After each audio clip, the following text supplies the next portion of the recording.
प्यारे बच्चों, अस्सलाम वालेकुम रहमतुल्लाहि व बरकातुहू। हम लोग इससे पहले हिस्सा कवायद के अंदर पहला हिस्सा जो है मुफर्रद, मुरक्कब और मखलूत जुमले, ये हमने देखे और इनकी मिसालें भी ली, तारीफ़ भी लिखे और किस तरह से ये जुमले हैं, पहचाने कैसे जाते हैं, है ना, इसके बारे में मालूमात हासिल की। अब जो है सवाल नंबर 4, जिसमें अपन बोलते हैं हिस्सा कवायद, है ना।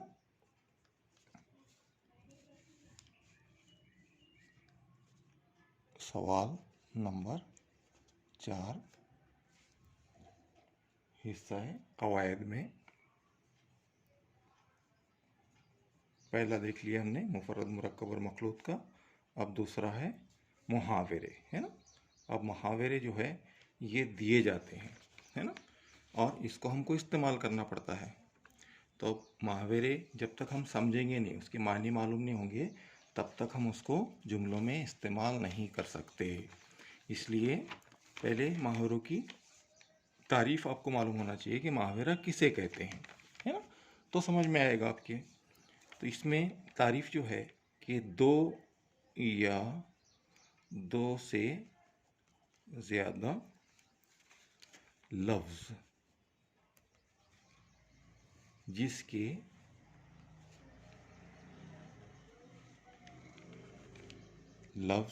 जिसके असली मानी के बजाय मुराद ली जाए,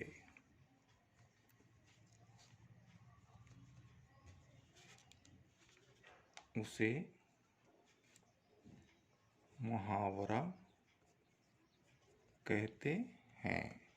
यानी होता क्या है कि इसमें दो या दो से ज़्यादा लफ्ज़, है ना, जैसा कि सर हो जाना, दो ही लफ्ज़ है ना। दिवालिया पिट जाना, दो या तीन लफ्ज़ है इसके अंदर। एक ही नाव में सवार होना, दो या तीन लफ्ज़ है इसके अंदर। तो ये जो है आमतौर से इसमें आखिर में ना आता है, ज़्यादातर जो है आखिर में ना आता है। ये मुहावरे की पहचान है ना। सर पर पैर रखकर भागना, नीचा दिखाना, रंग लाना, सर हो जाना, तो आखिर में ना आ रहा है, तो आखिर में ना आता है मतलब मुहावरे की पहचान है। और होता क्या है कि इसमें असली जो मानी है उसकी बजाय जो दूसरे मानी निकलते हैं उसको बोलते हैं मुराद, है ना। जैसा कि सर हो जाना, अब सर हो जाना ये असली मानी नहीं है, बल्कि असली मानी है ज़िद करना, लेकिन हम बोलते हैं सर हो जाना, है ना। या फिर दिवालिया पिट जाना, ये असली मानी नहीं है। दिवालिया पिट जाना की असली मानी है बर्बाद हो जाना, है ना। तो असली मानी की जगह मुरादी मानी ली जाए या मुराद ली जाए, उसे मुहावरा कहते हैं। अब मैं आपको इसमें मुहावरे दे रहा हूँ और उसके मानी भी लिख रहा हूँ कि जब तक आप मानी नहीं लिखेंगे तब तक जो है उसको इस्तेमाल नहीं कर सकते, जुमलों में इस्तेमाल नहीं कर सकते। तो मैं आपको होमवर्क के तौर पर पाँच या छः मुहावरे मानी के साथ में देता हूँ, आप इस्तेमाल करके देखिए। अगर गलत हुआ तो फिर मुझे मालूम पड़ जाएगा, मैं आपको सही कर दूंगा उसको, है ना। तो जैसा इसमें एक मुहावरा है सर हो जाना,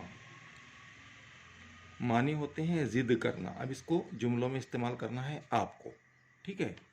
इसके बाद में है दिवालिया पिट जाना,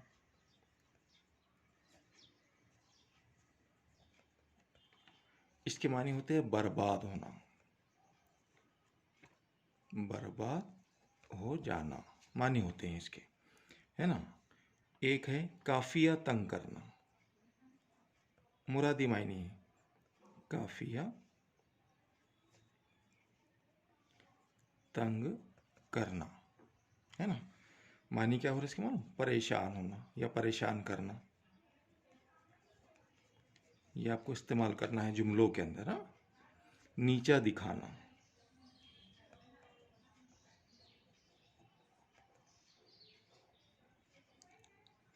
इसके माने होते बेइज्जती करना, रंग लाना, इसके माने होते नतीजा सामने आना। अब जब आपको माने मालूम हो जाते हैं तो आप आसानी से इसको जुमलों में इस्तेमाल कर सकते हैं। तब उसके लिए क्या करेंगे अपन मालूम, कि आपको मैं एक फ़ोटो भेजूँगा जिसमें बहुत सारे मुहावरे और उनके मानी लिखे हुए हैं।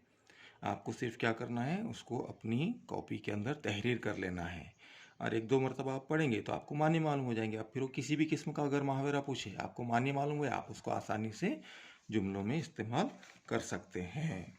ठीक है।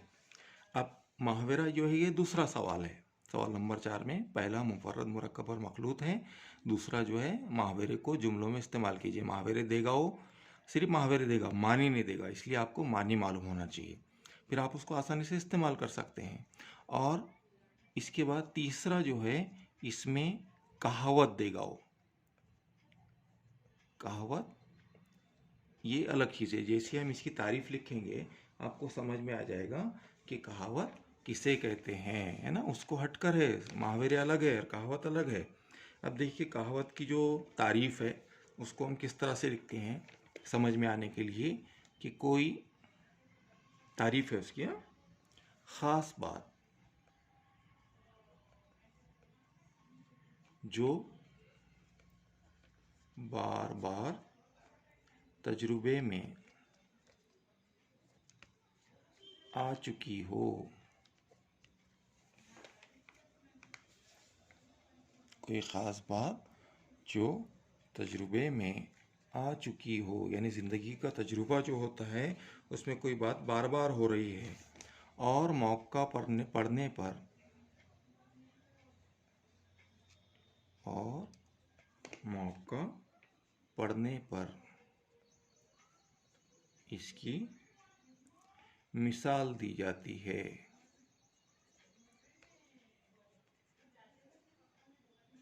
उसे कहावत कहते हैं, है ना। जैसे क्या होता है कि बार बार ज़िंदगी के अंदर बहुत सारे तजुर्बात होते हैं और वो तजुर्बात में फिर ये होता है कि वैसे वाक़या और कभी एक आध बार हुआ तो फिर वो मिसाल देते हैं, अरे ये तो ऐसा हुआ, पहले ऐसा हो चुका था, है ना। जैसा एक मिसाल देता मैं आपको कि एक कहावत बनी कि नाच ना जाने आंगन टेढ़ा।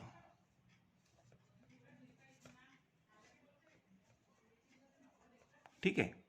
अब ये कहावत कैसे बनी कि भाई एक आपको उस्ताद जो है काम कह रहे हैं कि आपको ये काम करना है ना।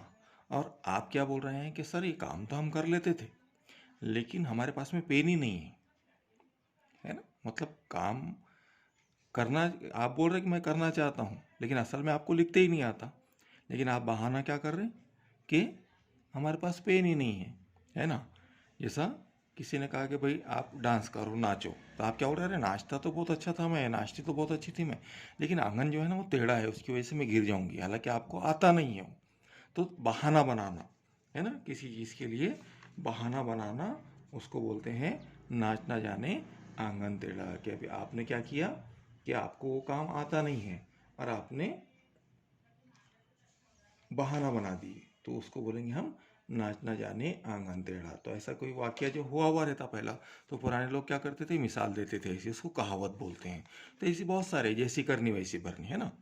एक कहावत ही है कि भाई इंसान ने जैसा करा वैसा भरा। अब लोगों के तजुर्बे में आई ये बात बार बार कि भाई इंसान जैसा करता है वैसे उसके सामने आता है, अच्छाई करेगा अच्छाई उसके सामने आएगी, बुराई करेगा बुराई उसके सामने आएगी। तो इसलिए एक मिसाल बन गई, क्या, जैसी करनी वैसी भरनी। कि आपने बुरा किए थे आपके साथ भी बुरा होगा, आपने अच्छा किए थे आपके साथ भी अच्छा होगा, है ना। तो इसके माने होते कि कोई काम के लिए बहाना बनाना,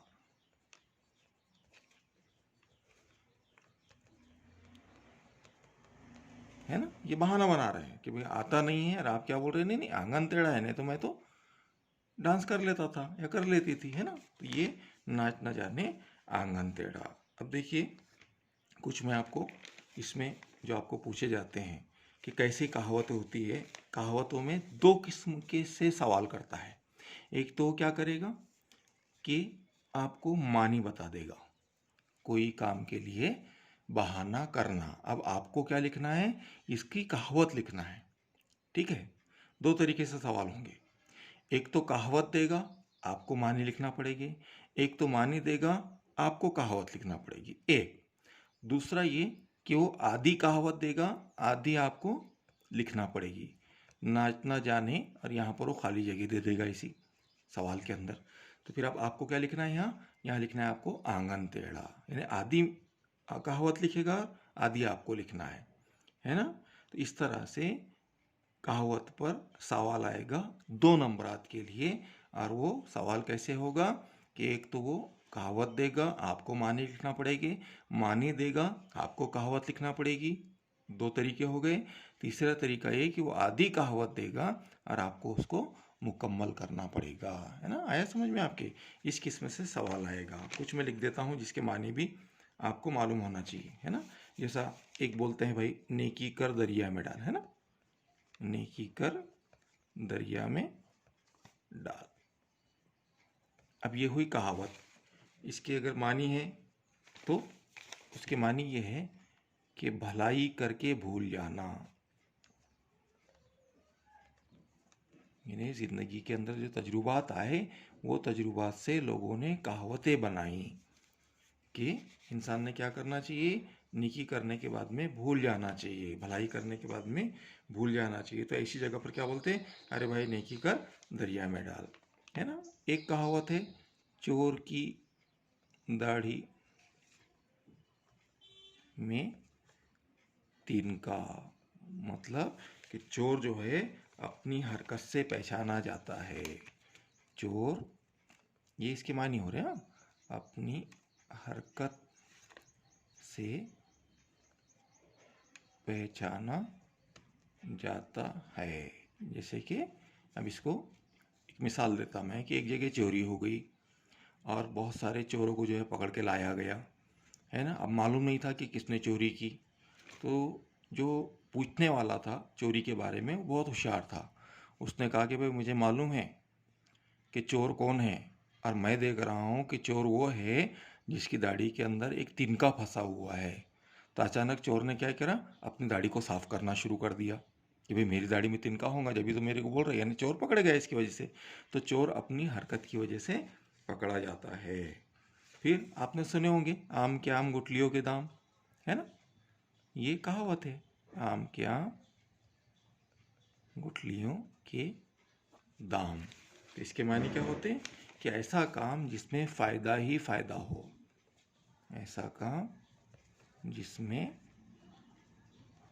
फ़ायदा ही फ़ायदा हो, उस काम को बोलते हैं आम के आम गुठलियों के दाम, है ना। इस तरह से ये मैंने मिसालें बताया आपको कि भाई इस तरह से आपको लिखना है। अगर वो कहावत दे रहा है, आपको मानी लिखना है, मानी दे रहा है, कहावत लिखना है ना। अब मैं कुछ कहावतें जो आप आमतौर से सुनते रहते हैं, वो कहावतें लिख देता हूँ। होमवर्क के तौर पर आपको उसके मानी लिखकर जो है भेजना है। 9 क्लास के लिए भी है और 10 क्लास के लिए भी। जैसा एक कहावत है, जिसकी लाठी उसकी भैंस। दूसरी कहावत है, आ बैल मुझे मार। तीसरी है, मान ना मान मैं तेरा मेहमान। ठीक है, ये आपको कहावतों के मानी लिखना है होमवर्क के तौर पर एक। दूसरा है कि आपको कहावत मुकम्मल करना है। तो 3 मैं ऐसी चीज़ें देता हूँ कि आपको कहावत मुकम्मल करना है ना। जैसा 100 सुनार की। अब मुकम्मल आपको करना है, क्या है आगे। उसके बाद में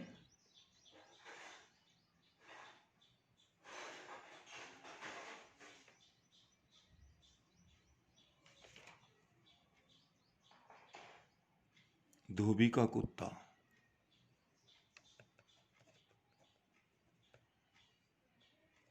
ये आधी लिखा मैंने, आधी आपको मुकम्मल करना है ना। उसके बाद जब तक सांस